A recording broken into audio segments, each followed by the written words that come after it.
Samedi 9 décembre 2023, à Roland-Garros, Tony Yoka affrontait le Belge Riyad Merhi. Un adversaire décrit comme étant largement à sa portée mais qu'il n'a pas réussi à battre. Une nouvelle défaite chez les professionnels à laquelle ont assisté plusieurs personnalités passionnées par la boxe dont Paul Belmondo et son fils Victor ou encore Gérard Darmon. La suite après la publicité. Le 6e prime de la Star Academy 2023, marqué par l'élimination de Margot, n'était pas le seul événement de taille samedi 9 décembre. Tony Yoka était lui aussi sous les feux des projecteurs et l'enjeu était de taille. Depuis qu'il est passé professionnel après son sacre aux Jeux Olympiques de Rio en 2016, la même année que son ex-femme Estelle Mosselli, Tony Yoka n'a remporté aucun combat. Celui d'hier soir l'opposant au Belge Riyad Merhi devait permettre de conjurer le mauvais sort. Il n'en a rien été. Transformé pour accueillir un match de boxe donc, Roland-Garros a vu défiler plusieurs personnalités. Parmi elles, Paul Belmondo qui était accompagné de son fils Victor. Amateur de boxe comme l'était son défunt papa, Paul Belmondo perpétue cette passion avec ses enfants. Un centre d'intérêt également partagé par les acteurs Gérard Lanvin et Gérard Darmon mais aussi par le cinéaste et ex-compagnon de Laetitia Hallyday Djalil Lesper mais aussi par Oli, du duo Big Flo et Oli.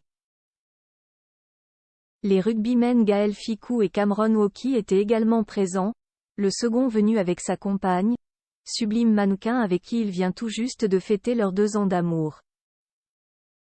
Une 3e défaite pour Tony Yoka, synonyme d'arrêt de sa carrière professionnelle? Dépassé dans tous les secteurs, Tony Yoka s'est incliné au point, 2 juges à 1, 96 à 94, 94 à 96, 96 à 94, contre le Belge Riyad Merhi et compte désormais 11 victoires pour 3 défaites chez les professionnels. De quoi songer à une retraite? Après de telles déconvenues? Ce n'est pas la question à se poser maintenant, a éludé le boxeur français papa de 3 enfants. Tony Yoka espérait se relancer après 2 premiers revers consécutifs, qui étaient venus mettre un frein à ses rêves de conquête de la boxe mondiale. En mars, il avait chuté au point face au Français Carlos Takam, dépassé par la puissance du vétéran de 42 ans. Et en mai 2022, il avait connu son premier revers chez les professionnels, battu dans les grandes largeurs par le Congolais Martin Bacolé, lui aussi vainqueur au point. Cette fois-ci, l'adversaire choisi semblait à sa portée. Venu sans complexe avec une belle colonie de supporters, Riyad Merhi s'est montré offensif, profitant de la moindre ouverture pour faire mal. Beaucoup plus petit que Tony Yoka, 2,01 mètres contre 1,81 mètres, le Belge s'est engouffré dans chaque interstice laissé par la garde perméable du champion olympique de Rio.